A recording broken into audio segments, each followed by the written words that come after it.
Welcome back to Fight City NYC. I'm Ben Chan and I'm here with Dominic Mauro. That means it's MMA time. Okay, so we've got UFC 137 that's happening on October 29th. Should be an interesting card. There's been a lot of drama with the main event, but let's start at the top of the card where we have a guy named the Iron Broom fighting. It's Hatsu, the Iron Broom Hioki versus George Roop. Yeah, this is going to be an interesting fight. This is Hatsu Hioki's first fight in the UFC. He's been fighting in Sengoku and Shudo over in Japan for a number of years. People are really excited to, myself included, really excited to see him come and fight in the UFC. He is a Brazilian Jiu-Jitsu standout. He's also very tall for a featherweight, so he's like 5'11" at 145 pounds. And he's fighting a taller guy. He's fighting an even taller guy who's 6'1". George Roop is 6'1". George Roop is primarily a kickboxer. And Hioki's hands are pretty good. He likes to stand on the outside and pick people apart. He uses his range a lot better than Roop does. However, Hioki doesn't have any range advantage or reach advantage in this fight. So Roop has to keep this fight standing pretty much at all costs. Hioki can bend him into a pretzel, submit him any way he wants to, if the fight goes to the ground. And in fact, that's my prediction for the fight. The fight goes to the ground. Hioki by armbar. Call it round 2. Really, it's by whatever he wants. He's just really smooth with his submission attempts. So we're looking forward to seeing Hioki's the first appearance, and the Iron Broom comes to America. Okay, then next up we have Scott Jorgensen, the Young Gun, versus the Big Frog, Jeff Curran. Another crazy nickname. So Jeff Curran is the cousin of Bellator champion Pat Curran. Jeff has even more fights than his cousin. He's got 47 fights. He's got a lot of experience. Unfortunately, Jeff has a lot of experience losing to really top-tier fighters. This is his, this may be one of his last chances to try to break through to the upper echelon of the UFC. He hasn't fought in the UFC itself since before they had a featherweight division, or bantamweight division, excuse me. So this could be interesting. He's primarily a boxer. He does grappling. I mean, he's been in 47 fights. He knows a little bit of everything. But Scott Jorgensen is a really strong, really powerful wrestler. Great ground and pound. And I think Curran is tough enough that it's going to be a really long night for him as Jorgensen chases him around the ring, puts him on his back a few times, elbows him in the face a bunch of times. I think this one's going to go to decision, and I think that Jorgensen is going to make it a really, really long night for Curran. Okay, so next up we have a legend, Mirko Cro Cop Filipovic versus Big Country, Roy Nelson. Yeah. Now, he's a legend, but He's a legend. What can we expect from Cro Cop? This fight's going to feature the ghost of a legendary kickboxer who should have retired years ago, getting his ass kicked by a really fat guy who begs for sponsorships from Burger King after every time he wins. This is going to be a sad day. Cro Cop, he's a knockout artist, world champion kickboxer, phenomenal grappling defense. I mean, he's a great fighter. In his prime, which was in like 2004, 2005, it's 7 years later at this point. He's been knocked out brutally in his last couple of fights. For a guy with a highlight knockout reel longer than most guys' careers, it's really scary to see him getting knocked out this way. And as for Roy Nelson, he's the fat guy, won the Ultimate Fighter 10. He's really funny, really self-deprecating. He walks out to the Weird Al song, Fat. He's a really fun fighter to watch. His Brazilian Jiu-Jitsu is miles above Cro Cop's and just about everyone else in the heavyweight division. But he's also got really impressive power in his hands, and he's a really good counterpuncher. He doesn't set up his strikes, though, so I think he's going to have to chase Cro Cop around for most of the fight. But I think Roy Nelson does knock out Cro Cop, which is a bizarre thing to think about saying a few years ago. Well, we've seen in the past how Dana White has put fighters on short leashes after they go through losing streaks. How long is the leash that Cro Cop is on right now? I think this might be his last chance. He's getting to the point where one more brutal knockout the way he's been going, and he's going to be at on par with Matt Hughes and Chuck Liddell. They have no business being in the ring anymore. They have really long careers. They've accomplished a lot. They've left a great legacy behind, but they really need to stop getting punched in the face for a living. Their brains don't handle it so much anymore. So short leash.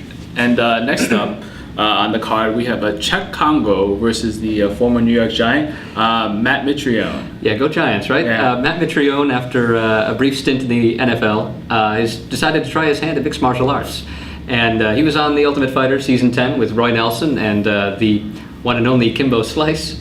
And he didn't win. He got choked out by a guy who got choked out by a guy who, he was nowhere near the top of the heap, right? So he's not exactly a pillar of the heavyweight division, but he's trying to make his mark. This is he's had 5 pro MMA fights, and he's being thrown in against a really dangerous kickboxer, Czech Kongo. Czech Kongo, world champion kickboxer, not K1 world champion, but world champion of some stuff. Muay Thai, Savate, whatever they have over in Europe. And he's going to be playing the gatekeeper role. Yeah, Czech Kongo, he's hanging around in the middle of the UFC heavyweight division. He's a good test for guys. Can you avoid getting knocked out on the feet? Can you get the fight to the ground? Czech Kongo's grappling is mostly a punchline. He doesn't really know how to do it, which is bizarre because he's been doing mixed martial arts for like 5 or 6 years at this point. But yeah, like you said, Czech Kongo, definitely gatekeeper here. If Matt Mitrione wins this, he shows that he's got the potential to compete at the very well at a higher level of the UFC's heavyweight division. He's not going to be challenging for a title anytime soon, but he puts himself in position for a run at the title if he can get by Czech Kongo. And how do you expect this fight to play out? Someone's getting knocked out. Someone's going to get punched in the face. Someone's going to go to sleep.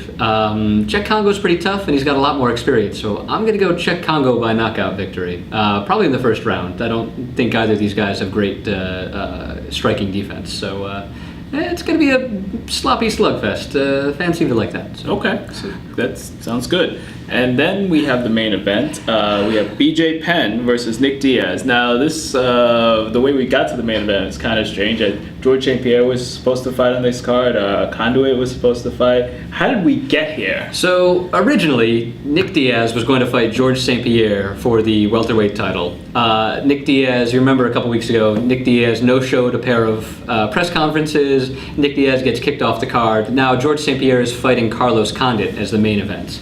And then last weekend, George St. Pierre pulls a muscle in he pulled a quad or something. He pulled a leg muscle, hurt his knee, a couple of injuries, he can't train. So George St. Pierre bows out, he can't fight. He'll be back in February at the last word. But so St. Pierre's out, Condit doesn't have an opponent, he's out, and BJ Penn is now the new main event. And the UFC wants to know, the UFC asks the fans, who do you want BJ Penn to fight? The fans say, Nick Diaz. The former Strikeforce champion. Yes, so Nick Diaz is now back in the main event. New opponent, but still main event status. It's this has been a really funny card, and it hasn't even happened yet. You're right. So the main event now is BJ Penn, Nick Diaz. BJ Penn, a legend. He's been fighting for the last 10 years, and youngest Brazilian Jiu-Jitsu champion in history, first American black belt, fastest time to get a black belt in Brazilian Jiu-Jitsu. I mean, the guy is just a Brazilian Jiu-Jitsu legend, and he's also got great stand-up. He shuts people down. People not named Frankie Edgar. He shuts them down on the feet. He's a great counterpuncher. Really accurate with his punches. And yet, despite all these accolades and these achievements, on paper, this looks like a pretty even fight. It does. I mean, Nick Diaz, he's world-class striker in mixed martial arts. I mean, he throws he's a volume puncher, which is unlike a lot of the guys that want to throw one-punch knockouts like Chuck Liddell and those other guys. So he's a volume puncher. He'll wear you down with just 4,000 fists in your face all night. And then on the ground, he's a Cesar Gracie black belt. He's world-class Brazilian Jiu-Jitsu. He submits dudes effortlessly, but he likes to stand up and show his boxing too, because it's easier to taunt people when you're punching them, I think. I don't know. He's so these guys are actually really evenly matched on paper. I think that given BJ Penn's conditioning problems in the past, if he doesn't show up in tip-top crazy shape, like crazy triathlon shape, Nick Diaz runs triathlons in his spare time. Like, that's the kind of shape this guy's in. So if BJ Penn doesn't show up in triathlon shape, I think Nick Diaz wears him down, and a tired BJ Penn is human, is mortal. So he gets submitted, he gets TKO'd, something like that. But if BJ Penn shows up, this could definitely be fight of the night. I mean, these guys, striking fireworks, and then God help us if they go to the ground. It'll be a hilarious show of Brazilian Jiu-Jitsu. So I have no idea who wins this fight, but it's going to be worth watching. Definitely. So UFC 137 is going to be on Saturday, October 29th, 9 o'clock Eastern time, I guess 5 or 6 o'clock if you're on the West Coast, which might change soon. Yeah, they're going to be moving back to the 10 o'clock Eastern time starts because 6 o'clock is kind of an early start to the night of drinking and mixed martial arts for people in California. So I think they're changing their mind on that one. It's great for us on the East Coast. Oh yeah, no, I like 9 o'clock. So do I.